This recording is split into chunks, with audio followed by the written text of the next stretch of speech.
Hello, how are you doing?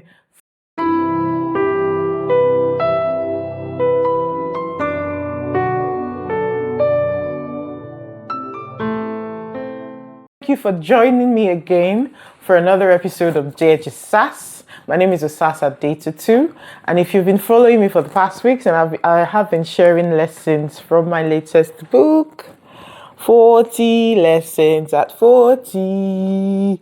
Have you grabbed your copy yet? If you've not grabbed your copy, you're so wrong. You need to go on Amazon right now and grab yourself a copy. So how are you doing today? Before we go into, what we need to talk about today, I just want to ask you, have you subscribed to my channel? If you've not subscribed and you're watching, if you like what you see, please subscribe to the channel, share, like, and let's learn life's lessons together. So today's topic is, we're going to be looking at lesson 6, and it says, be self-aware. Be self-aware. What does it mean to be self-aware? What does it mean? Sometimes we have some words just thrown at us and we just say some things, we just talk. But what does it actually mean to be self-aware? Let's read from the book. Self-awareness is a superpower. It's the mirror that shows you not just your face, but your heart, your habits, and your blind spots. I have learned that when you understand who you are, your triggers, your strengths, your flaws, you live more intentionally. So self-awareness is basically knowing yourself. A lot of us go through life and we don't know ourselves. We just stumble. We don't have that consciousness of self, understanding yourself and knowing who you are, understanding the things that, rattle you off, understanding the things that do not sit well with you. Some of us just go with the flow of life. We go with the flow of people. We are not self-aware. And a lot of times, one of the most dangerous things of not being self-aware is that you end up hurting yourself, hurting people around you, obliviously. I've been there before. I'm not even going to lie. So it is very important to understand yourself, to know who you are, to understand your flaws. And like it says in the book, it's a superpower. It's like a mirror that shows you your face, not just your face, but it shows you your heart. It shows you your habits. It shows you it's being real with yourself. It's understanding, who you are. Self-awareness will help you understand your patterns. For instance, if you tend to be a snappy person when you're hungry, instead of beating yourself about it, how about making sure you eat or you have healthy snacks handy? These small realizations, those are the things that make a big difference in how you handle yourself and how you treat others. I have learned also that self-awareness comes in layers.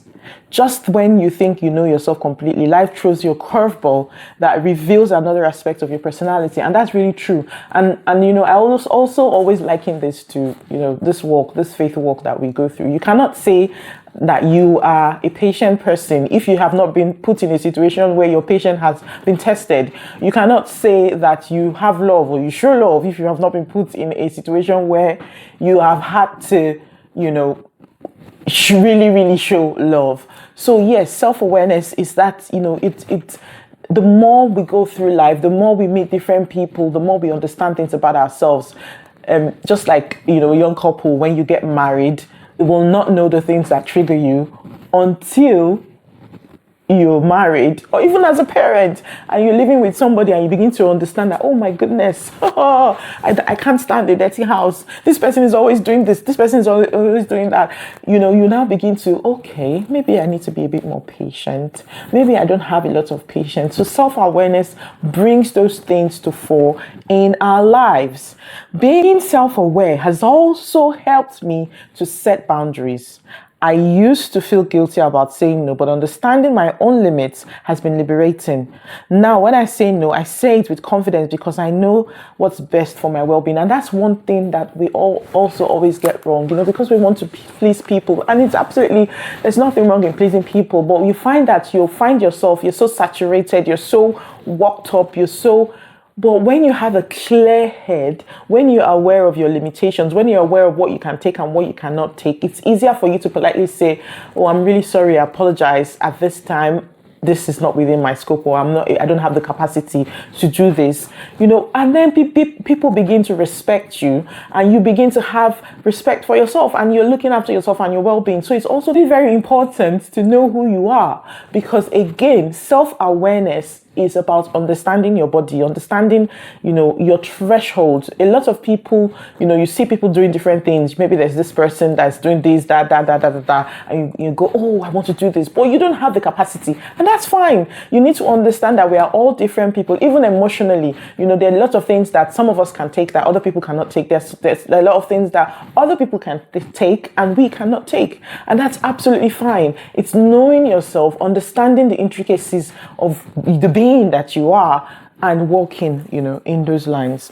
There are practical ways I have found to develop self-awareness. Keeping a journal has been incredibly helpful, not the Dear Diary kind of one, but the quick notes about situations that trigger strong emotions. I also pay attention to my body signals, like I just said. If my shoulders are tense or if I'm getting headaches, it usually means I am taking on too much stress. Another powerful tool has also been asking for feedback from people I trust. It's not always comfortable, but hearing how others perceive us can reveal blind spots that we miss. And that's absolutely true. Sometimes we are in a bubble. I don't know if you get me. Sometimes we are in a bubble. We are in a bubble of the perception of who we think we are. And a lot of times we might be doing some things. For example, an experience, not too long ago, I did not realize so I didn't do anything wrong, but the way that I was being interpreted was wrong. So I had to go back and watch myself and say, okay, I need to be more sensitive to understand that, sometimes a lot of us go around life thinking that people think like us. I don't know if anybody else is like that, but, just going around thinking that everybody else thinks like you, like everybody else is like you, everybody else sees things from your angle, but that's not true, and that's absolutely wrong. So when we, communicate with people, or when we interact with people with that mindset, sometimes we end up hurting them, not because we want to, not intentionally, but because we are coming from the headspace of our bubble, because we're coming from the headspace of our mind and our thinking. What happens is that we end up hurting people because they don't understand where we're coming from. They don't understand our point of view. They don't have the sort of heart that we have. Some people have very, very, very, dirty, very, very, bad heart. Some people think, there's sometimes when some people say some things, I'm like, oh my goodness, where's that coming from? Like, oh my goodness, like I didn't think that a human being will actually, or even a child of God would actually conceive such thoughts. I don't know if I'm getting across to you, but that just means, the Bible says it, that the heart of man is desperately wicked. Who can know it? Who can know the heart of man? So that just goes to tell us that not everybody has the heart that we have. Not everybody thinks the way that we think. Sometimes just something so simple, someone would read meanings into it, meanings that, are not even true. Things that, people read meanings into things. So when you are self-aware, you have that understanding, you're conscious. And I think you can also relate it to emotional intelligence. Having that emotional intelligence, you can say an aspect of being self-aware is having an emotional intelligence, being emotionally intelligent. And what does that basically mean? It means that you are conscious of your behavior. You are not just letting yourself go. You are conscious of how your behavior, your reactions affect the people around you. And I think that's a very, very, it's a very, very, very, very powerful thing to have, to be self-aware. Okay, let's go back to the book. Self-awareness has also helped me to make better decisions in my relationships. I used to jump into friendships and partnerships without considering if they aligned with my values. Now, I take time to reflect on whether a relationship brings out the best in me. And I think, again, it's very, very important to be intentional in our friendships, in our relationships. The other day I was listening to someone and they were talking about having frenemies, like, that one friend that is your friend, but their behavior they do not behave like they are your friends. So they're not happy for you if you succeed. They are always looking for ways to pull you down. They always say, make snide comments or say things that put you down. But they are always in your space. They'll take the front row, in your space. They'll be the first person to show up, but not to celebrate you, but to look for what is wrong in what you have done or what you have achieved. So yeah, we have people like that, and we stumble into those sort of relationships. But when you're self-aware, you understand, what you want for yourself. You're deliberate, you're intentional about the sort of relationships, and and you don't allow those people into your inner space.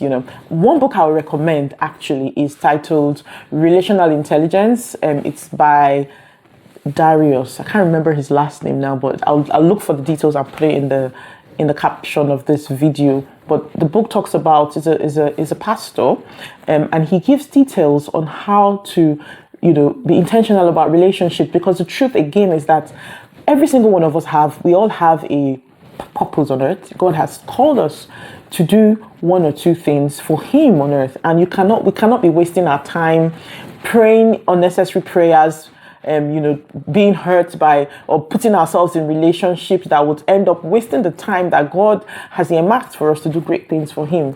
So you're helping yourself and you're helping God, and you're fulfilling your purpose when you are intentional about the relationships that you keep, and being smart about it. The journey to self-awareness is ongoing. Even now at 40, I'm still discovering new things about myself.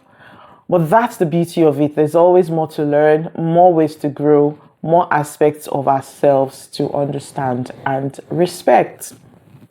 Remember, self-awareness isn't just about personal growth.